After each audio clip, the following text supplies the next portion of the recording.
Hay fotografías que no deberían existir, no porque sean violentas, no porque muestren sangre ni destrucción, sino porque muestran orden. Un orden demasiado perfecto para tratarse de niños. Filas, uniformes idénticos, rostros sin expresión mirando al frente, patios rectangulares donde decenas de cuerpos pequeños permanecen inmóviles como si alguien hubiera detenido el tiempo, comedores en silencio absoluto donde 100 bocas comen sin pronunciar una sola palabra, dormitorios con camas alineadas con precisión militar, sábanas blancas, sin muñecos, sin dibujos en las paredes, sin ningún indicio de que allí vivía un ser humano con nombre propio. Eso es lo que hace que estas imágenes resulten tan difíciles de sostener la mirada. Estamos hablando de los primeros 30 años del siglo XX, una época que muchos recuerdan como la era del progreso, de la industrialización, del avance de la civilización occidental. Y en cierto sentido lo era. Las ciudades crecían, las fábricas producían, los estados modernos comenzaban a organizarse con una eficiencia que antes habría parecido imposible. Pero esa misma eficiencia que construyó puentes y ferrocarriles también diseñó algo más silencioso, algo que no aparece en los libros de historia con la misma frecuencia que las guerras o los inventos. Algo que funcionó durante décadas a plena luz del día, con respaldo legal, con financiación gubernamental y con la aprobación o al menos la indiferencia de la sociedad que lo sostuvo. El sistema de institucionalización infantil. Entre 1900 y 1930 se estima que solo en Europa Occidental y Norteamérica había más de 1 millón de niños viviendo en instituciones de manera permanente. 1 millón, no en sus casas, no con sus familias, en edificios diseñados para contenerlos, administrarlos y, según la retórica oficial de la época, formarlos. Algunos de esos edificios todavía existen. Algunos siguen en pie en las afueras de ciudades que los han olvidado por completo. Y cuando uno los recorre, cuando uno camina por sus corredores largos y fríos, por sus patios grises, por sus comedores vacíos que todavía huelen de alguna forma inexplicable a humedad y a tiempo detenido, ocurre algo extraño. Uno empieza a entender. Hoy vamos a reconstruir cómo funcionaban esos lugares por dentro. No a partir de especulaciones ni de dramatizaciones, sino a partir de documentos de época, registros administrativos, informes de inspección, testimonios recogidos décadas después y fotografías, muchas fotografías. Porque paradójicamente, los responsables de estos lugares los documentaron con extraordinaria minuciosidad. Querían demostrar que todo funcionaba correctamente, que los niños estaban limpios, alimentados, ocupados, y en esas fotografías, tomadas con la intención de mostrar una historia tranquilizadora, se coló sin querer otra historia completamente diferente. Esa es la que vamos a contar. Para entender cómo llegaban los niños a estas instituciones, hay que entender primero cómo pensaba el mundo en aquella época sobre la infancia, la pobreza y el Estado. A principios del siglo XX, la idea de que un niño tenía derechos individuales que el Estado debía proteger era, en el mejor de los casos, una noción emergente. En la práctica, lo que existía era una lógica completamente diferente. Una lógica según la cual los niños pobres, huérfanos o simplemente inconvenientes para sus familias eran ante todo un problema social que debía ser gestionado. Gestionado, esa palabra importa. No rescatado, no protegido, gestionado. Y la gestión, como cualquier proceso industrial, requería infraestructura, requería edificios, requería personal, requería procedimientos y requería sobre todo una justificación moral que hiciera que todo eso resultara aceptable para la conciencia pública. Esa justificación existía y era poderosa. La narrativa oficial decía más o menos lo siguiente: hay niños que han tenido la desgracia de nacer en familias que no pueden o no quieren cuidarlos. La sociedad tiene el deber moral y cristiano en muchos casos, de recogerlos, educarlos, enseñarles un oficio y convertirlos en ciudadanos útiles. La institución no es un castigo, es una oportunidad. Era una narrativa convincente. Y no era completamente falsa, lo que la hacía especialmente eficaz. Había casos en los que los niños llegaban a estas instituciones desde situaciones genuinamente desesperadas. Padres muertos por epidemias, por accidentes laborales, por la guerra, madres solas que habían agotado todos sus recursos. Familias enteras desintegradas por la miseria industrial que acompañó al progreso de esa época como su sombra permanente. Pero había otros casos, muchos otros, niños cuyos padres estaban vivos y presentes pero habían caído en pobreza temporal. Niños entregados porque una madre soltera no podía mantenerlos sin perder también su trabajo. Niños cedidos por familias que vivían en la precariedad y que habían sido convencidas, a veces con muy poco esfuerzo, de que el orfanato les ofrecería a sus hijos algo que ellos no podían darles. Educación, estabilidad, futuro y niños, también hay que decirlo, que simplemente no encajaban, que habían sido definidos como problemáticos, como rebeldes, como incontrolables, que habían cometido pequeños delitos o que simplemente habían tenido la mala fortuna de que alguien con autoridad decidiera que necesitaban corrección. La decisión de ingresar a un niño en una institución rara vez la tomaba la familia de forma autónoma. Intervenía un médico de distrito, un juez de menores, un párroco, un trabajador de beneficencia, un inspector escolar.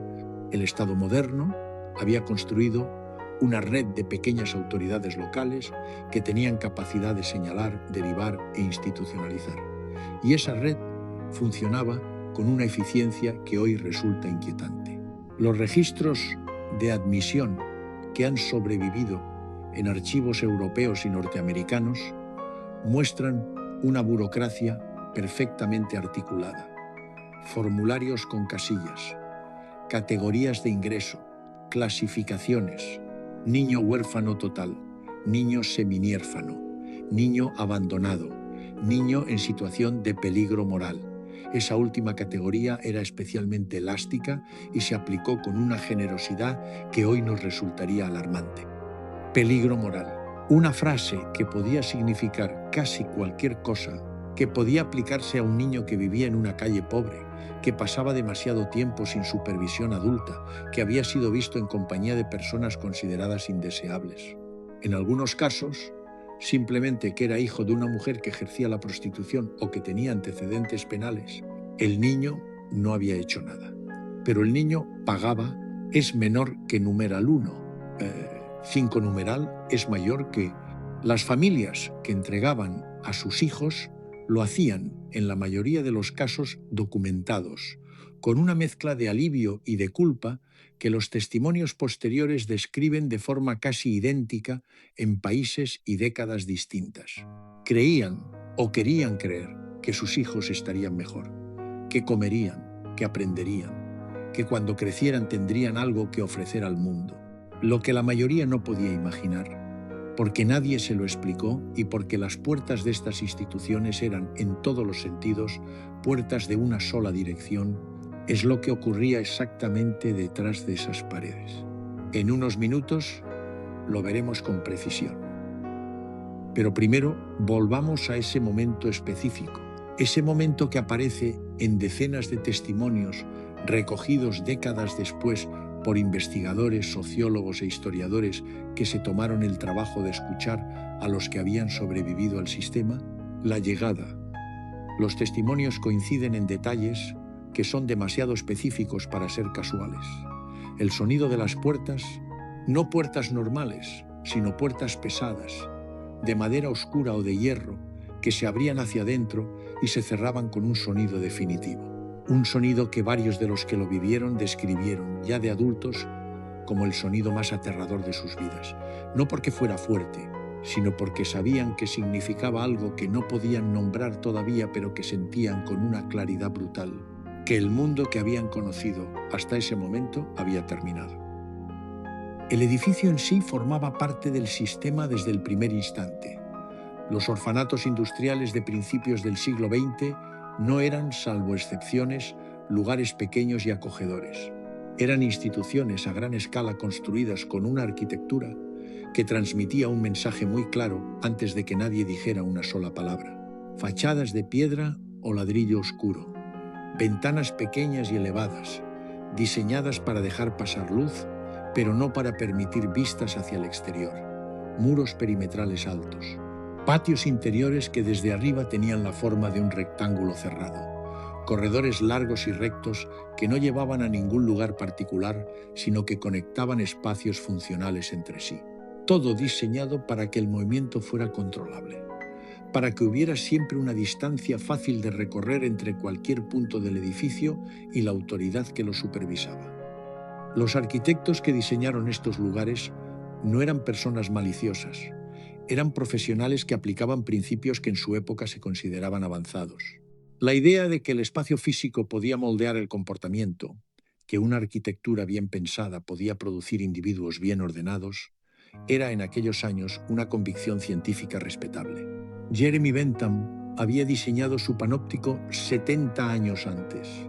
Las prisiones, los hospitales, las fábricas y las escuelas del siglo XIX habían asimilado esa lógica. Los orfanatos industriales eran su aplicación más completa. La noche de llegada, el niño era separado. Esto aparece en los registros de admisión de forma tan rutinaria, descrita con una neutralidad tan completa que cuesta procesar lo que realmente estaba ocurriendo. Si llegaba con un hermano, los hermanos eran separados por edad y por sexo. Si llegaba con una hermana, la separación era inmediata y en muchos casos permanente dentro de la institución. Los bloques de varones y los bloques de mujeres eran unidades independientes que podían coexistir dentro del mismo edificio durante años sin que sus ocupantes tuvieran contacto significativo entre sí. Si el niño llevaba algún objeto personal, un juguete, una prenda, una fotografía, ese objeto era confiscado, catalogado y almacenado. En algunos registros aparecen descripciones meticulosas de estos objetos: una muñeca de trapo, un libro de oraciones, un pañuelo con iniciales bordadas, guardados en cajas numeradas que correspondían a los expedientes de los niños. ¿Por qué confiscarlos? Los responsables de las instituciones tenían una respuesta preparada para evitar conflictos entre los niños, para mantener la igualdad, para que ninguno tuviera más que otro. Era una lógica que sonaba razonable y que al mismo tiempo constituía, aunque nadie la llamara así todavía, una forma muy eficaz de interrumpir la continuidad entre el niño y su historia anterior, entre el niño y su identidad. Después venía el uniforme. La ropa personal era recogida, lavada y almacenada, o simplemente desechada si se consideraba en mal estado. A cambio, el niño recibía un uniforme institucional. En la mayoría de los casos, era exactamente igual al de los demás niños de su edad y sexo, mismo tejido, mismo color, mismo corte, sin nombre bordado, sin ninguna marca personal. Los testimonios de adultos que vivieron este momento siendo niños tienden a describir ese instante específico, el de ponerse el uniforme por primera vez, con una intensidad emocional que contrasta con la aparente trivialidad del acto. Porque en ese momento muchos de ellos lo sintieron sin poder articularlo todavía, habían dejado de ser quienes eran para convertirse en lo que la institución necesitaba que fueran. Un número, una unidad, un elemento del sistema. El nombre propio sobrevivía en los registros oficiales, pero dentro de la vida cotidiana de la institución su uso era mucho más escaso de lo que podríamos imaginar. Los niños eran llamados por sus apellidos, por sus números de dormitorio, por su posición en la fila. Los encargados, que tenían a su cargo docenas de niños a la vez, desarrollaban un sistema de referencias que hacía más eficiente la gestión del grupo y que de forma colateral contribuía a difuminar cualquier atisbo de individualidad. Esa primera noche, en un dormitorio con 20 o 30 camas iguales, en silencio impuesto desde el primer momento, el niño aprendía su primera lección fundamental, que aquí las cosas eran de otra manera. En unos minutos entenderemos hasta qué punto esa lección era solo el principio. La rutina diaria en los orfanatos industriales de principios del siglo XX es uno de los aspectos mejor documentados de estas instituciones, precisamente porque sus responsables estaban orgullosos de ella. Los horarios eran publicados exhibidos en las paredes de los comedores y los dormitorios, incluidos en los informes anuales que las instituciones enviaban a los organismos que las supervisaban o financiaban. La rutina no era un secreto, era un logro. Era la demostración visible de que el sistema funcionaba. El día comenzaba temprano, entre las 5 y las 6 de la mañana, dependiendo de la estación y del tipo de institución. Una campana, en algunos casos una sirena, o simplemente los pasos del encargado que recorría el dormitorio señalaba el inicio de la jornada. Los niños tenían un tiempo estrictamente delimitado para levantarse, doblar la ropa de cama de acuerdo a una forma específica que variaba entre instituciones, pero que en todas era precisa y no negociable. Hacer sus necesidades básicas en instalaciones comunes, lavarse y formar. Esa palabra también importa. Las fotografías de esta época muestran una y otra vez la misma imagen en patios de diferentes países, diferentes décadas, diferentes instituciones. Niños en fila, 2 filas, o 4, o 6, dependiendo del número, perfectamente alineados, de menor a mayor, o por edad, o por número de dormitorio, inmóviles, mirando al frente. La formación matutina era, en la mayoría de las instituciones, el primer ritual de control del día. Servía para verificar que todos estaban presentes, para detectar enfermedades visibles, para dar instrucciones sobre la jornada y para recordar de forma física, espacial, absolutamente concreta, cuál era la estructura de poder en ese lugar. El encargado se movía, los niños no. Después del desayuno, que en la mayoría de las instituciones consistía en una ración de papilla de avena o de pan con algún líquido caliente y que era consumido en silencio y en el tiempo exactamente asignado para ello, comenzaba la parte de la jornada que define a los orfanatos de este periodo de una manera que los distingue de otras épocas: el trabajo. Los orfanatos industriales no eran, en su mayoría, lugares donde los niños simplemente recibían educación básica mientras esperaban ser adoptados o alcanzar la edad adulta. Eran instituciones que producían bienes concretos con valor económico real que, en muchos casos, eran vendidos para contribuir al sostenimiento financiero de la propia institución o entregados a empresas externas que habían establecido acuerdos formales con los administradores. Los talleres eran el corazón del sistema.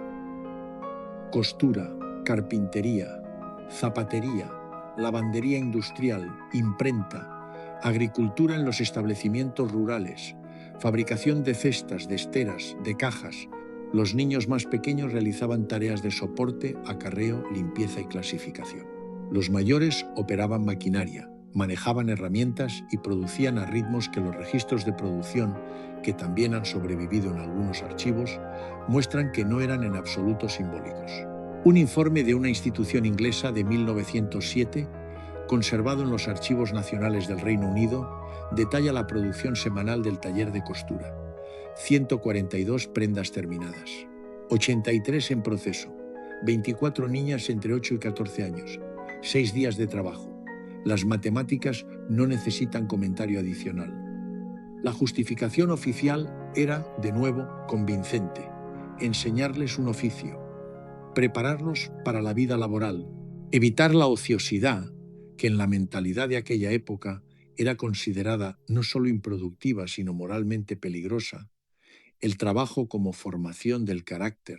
Y hay que reconocer que en el contexto de principios del siglo XX, cuando millones de adultos trabajaban en condiciones brutales sin ningún tipo de protección, la idea de que preparar a los niños para esa misma realidad era hacerles un favor no era completamente absurda.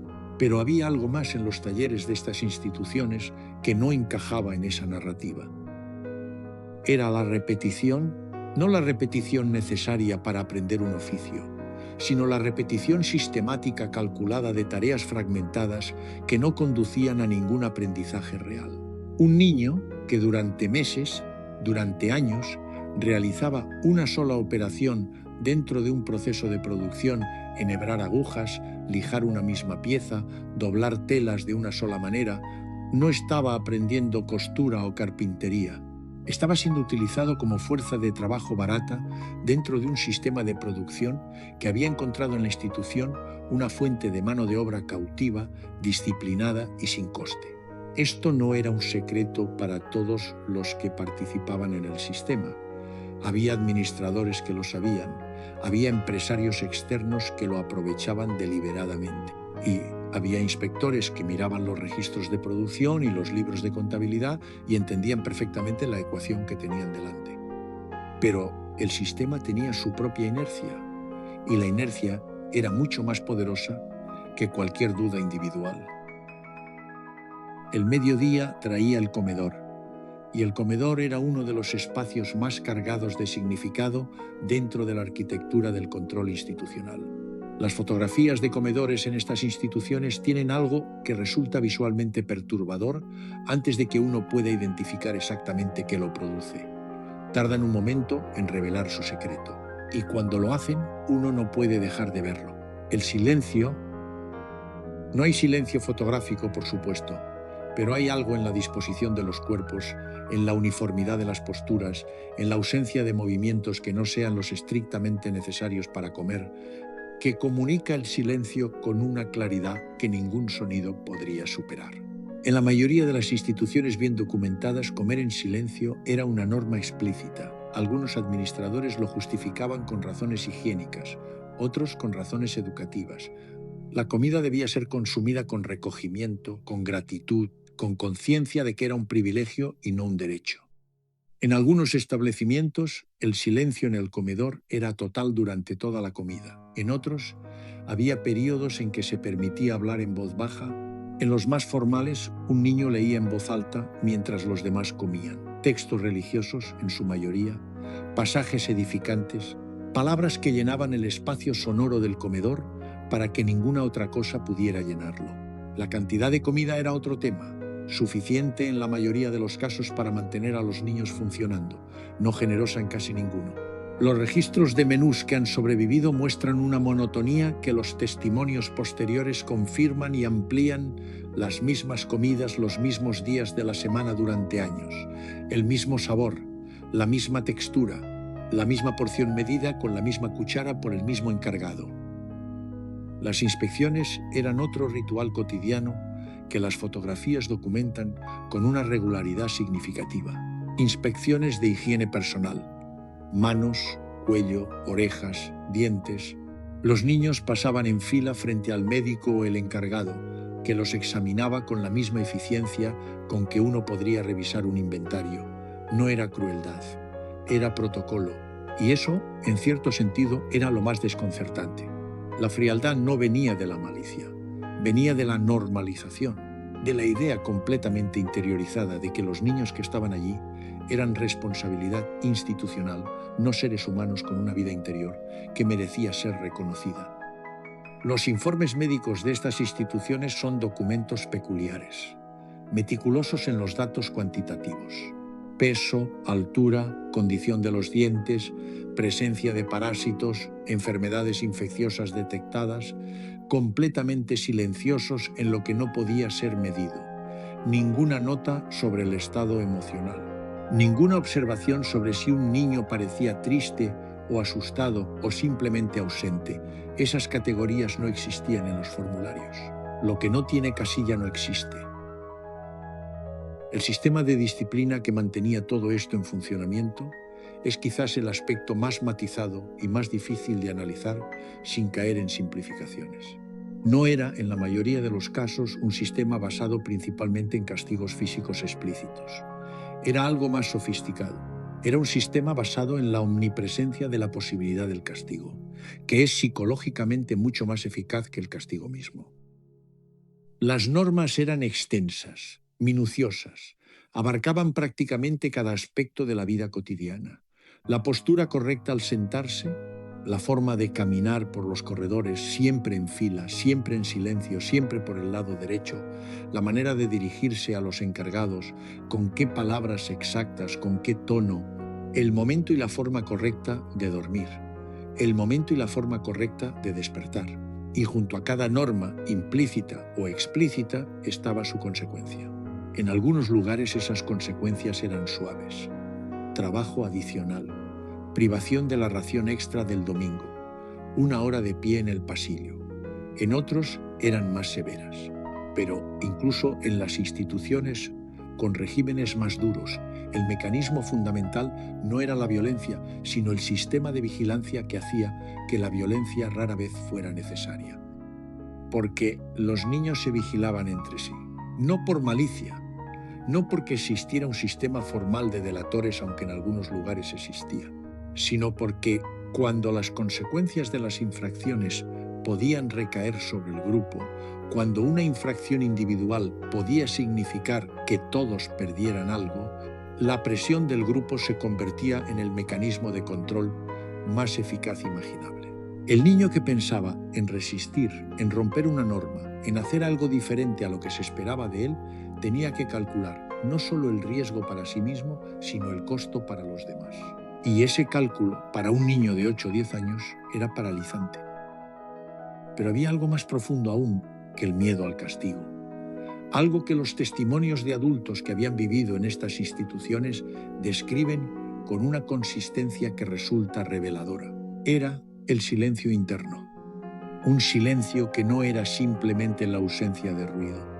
Era la ausencia gradual, progresiva, de algo más difícil de nombrar. La capacidad de querer algo diferente a lo que el sistema ofrecía. La capacidad de imaginar otra vida. La capacidad de sentir que las propias emociones eran relevantes, que los propios deseos tenían algún peso en la realidad. Los psicólogos del siglo XX encontrarían décadas después los nombres técnicos para describir lo que ocurría: depresión institucional, hospitalismo, los efectos documentados de la privación afectiva sostenida en el desarrollo cerebral de los niños. En los años 20, esa nomenclatura no existía, pero los efectos sí. Había niños que lloraban las primeras semanas, que preguntaban por sus familias, que se negaban a comer o que mojaban la cama o que se volvían agresivos o completamente silenciosos.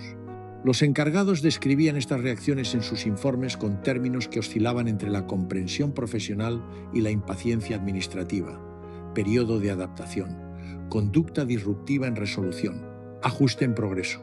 Y después, invariablemente, los informes anotaban lo mismo: el niño se ha adaptado, el niño participa correctamente en las actividades, el niño no presenta dificultades. Lo que los informes no decían, lo que no había ningún formulario para capturar, es que lo que los encargados leían como adaptación era con frecuencia algo completamente diferente. Era rendición, no la rendición de alguien que ha encontrado la paz, sino la rendición de alguien que ha agotado la energía necesaria para resistir y ha decidido, sin decidirlo exactamente, que vivir dentro del sistema era menos costoso que seguir peleando contra él. Esa distinción entre adaptación y rendición es quizás la que mejor define lo que estas instituciones producían a largo plazo, y es la que más tiempo tardó el mundo exterior en ver con claridad. Los años pasaban y los niños crecían. Este es el aspecto que menos aparece en los documentales y los artículos sobre orfanatos históricos. La atención tiende a concentrarse en la infancia temprana, en la llegada, en los primeros meses. Pero para muchos de los niños que ingresaban en estas instituciones en edades tempranas, la institución no era un episodio de su vida, era su vida. Había niños que entraban con 2 o 3 años y salían con 16 o 17 para ser colocados en empleos domésticos o en trabajos industriales. Niños que pasaban 14 o 15 años dentro de esas paredes, que crecieron, que atravesaron la pubertad, que tuvieron sus primeros pensamientos adolescentes, sus primeras preguntas sobre el futuro, sus primeras confusiones sobre sí mismos, en un entorno que no estaba diseñado para reconocer ninguna de esas cosas. Las fotografías muestran este proceso de una manera que resulta más perturbadora que cualquier descripción verbal.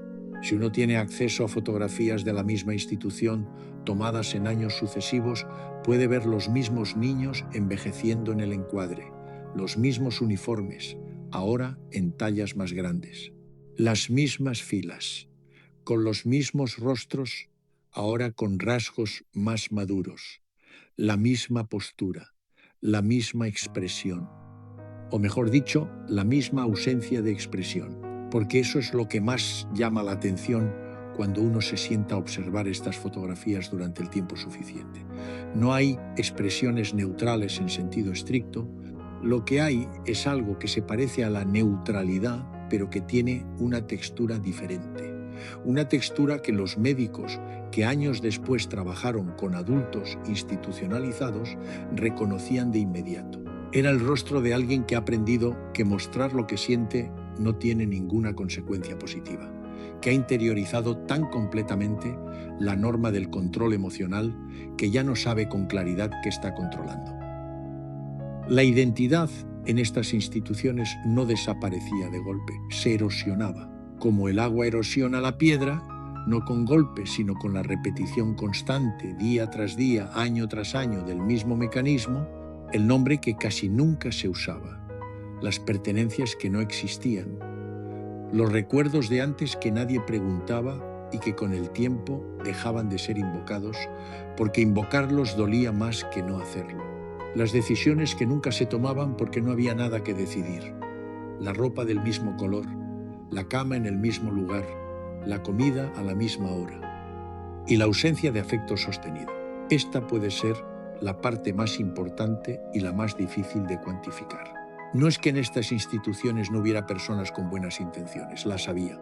Hay testimonios de encargados que se preocupaban genuinamente por los niños bajo su responsabilidad, que recordaban sus cumpleaños, que les prestaban atención extra cuando estaban enfermos, que intentaban crear dentro de sus posibilidades algo parecido a una relación humana real. Pero el sistema estaba diseñado contra eso. La rotación de personal, la ratio de niños por encargado, las normas que desaconsejaban explícitamente los favoritismos, el énfasis permanente en el tratamiento uniforme, todo conspiraba para hacer que el vínculo afectivo estable, el tipo de vínculo que cualquier niño necesita para desarrollarse normalmente, fuera prácticamente imposible de sostener. Cuando estos niños crecidos salían de las instituciones, generalmente a los 14, 15 o 16 años, lo hacían con un conjunto de habilidades prácticas, a veces muy limitadas, y con algo que los registros de salida describían invariablemente como buena conducta y aptitud para el trabajo. Lo que no describían, porque no había forma de medirlo ni categoría para registrarlo, era lo que no tenían. No tenían red familiar. En muchos casos habían perdido todo contacto significativo con sus familias durante los años de internamiento. No tenían experiencia tomando decisiones cotidianas. No tenían referencias afectivas que les permitieran construir relaciones cercanas con otras personas. Y en muchos casos no tenían ninguna imagen clara de sí mismos, más allá de su función dentro de un sistema que ya no existía para ellos. Los testimonios de adultos que vivieron este proceso, recogidos por investigadores en las décadas de los 50, 60 y 70, son documentos de una desolación que no es espectacular. No son relatos de horror explícito, son relatos de vacío, de gente que describe haber pasado por la vida con la sensación permanente de estar dentro de un sistema que no sabían cómo habitar, porque el único sistema que habían conocido ya no existía y nadie les había enseñado otro. Eso también lo produjo el sistema. El mundo empezó a mirar, pero lo hizo despacio y con mucha resistencia. Las primeras críticas sistemáticas al modelo de institucionalización infantil a gran escala no vinieron de las familias afectadas, que en su mayoría carecían de voz pública, ni de los propios niños institucionalizados, que carecían de cualquier tipo de voz. Vinieron de dentro del propio aparato de bienestar social, de médicos, inspectores y trabajadores sociales, que empezaban a acumular evidencias de que algo en el sistema no producía los resultados que prometía. A lo largo de la década de 1910, y especialmente en la de 1920, comenzaron a publicarse estudios e informes que cuestionaban con creciente insistencia la eficacia del modelo institucional. No desde una perspectiva de derechos, que era un lenguaje que todavía no existía en ese contexto, sino desde una perspectiva pragmática. Los niños que salían de las grandes instituciones no se estaban convirtiendo en ciudadanos útiles con la frecuencia y la consistencia que el sistema prometía. Las tasas de reincidencia criminal entre los jóvenes institucionalizados eran comparativamente altas. La adaptación laboral era deficiente. Las capacidades sociales eran limitadas. El sistema no era eficaz. Era un argumento que tenía más impacto que cualquier apelación moral, porque hablaba el lenguaje de la época, y fue ese argumento, más que la compasión, el que empezó a abrir grietas en el consenso institucional. En paralelo, figuras como Ellen Key en Suecia, que en 1900 había publicado su influyente obra sobre el siglo del niño, o John Dewey en Estados Unidos, estaban construyendo un nuevo marco teórico sobre la infancia que desafiaba en sus fundamentos la lógica del sistema institucional. La idea de que el niño no era un recipiente vacío que debía ser llenado con disciplina y hábitos útiles, sino un ser en desarrollo que necesitaba afecto, autonomía progresiva y un entorno que respetara su individualidad, era profundamente subversiva para el modelo dominante. Los escándalos también ayudaron. Hubo investigaciones parlamentarias, en Gran Bretaña en particular, que sacaron a la luz condiciones en algunas instituciones que incluso bajo los estándares morales de la época resultaban indefendibles. Hubo periodistas que publicaron reportajes con fotografías que el público general no había visto antes. Hubo exinternados que empezaron a contar sus historias, pero el cambio fue gradual, extraordinariamente gradual. Las grandes instituciones no cerraron de un día para otro. El modelo del orfanato industrial sobrevivió en muchos países bien entrado el siglo XX, en algunos lugares hasta los años 50 o 60. En otros, bajo formas modificadas pero con la misma lógica central, todavía más tiempo. Lo que cambió en los años 20 fue la percepción pública. La idea de que las grandes instituciones eran el modelo ideal comenzó a resquebrajarse. Empezaron a explorarse alternativas. La colocación en familias de acogida, que ya existía pero era secundaria, ganó apoyo teórico y práctico. Se comenzaron a construir instituciones más pequeñas, con grupos más reducidos, con mayor énfasis en la educación formal y menor en el trabajo productivo. El vocabulario también cambió.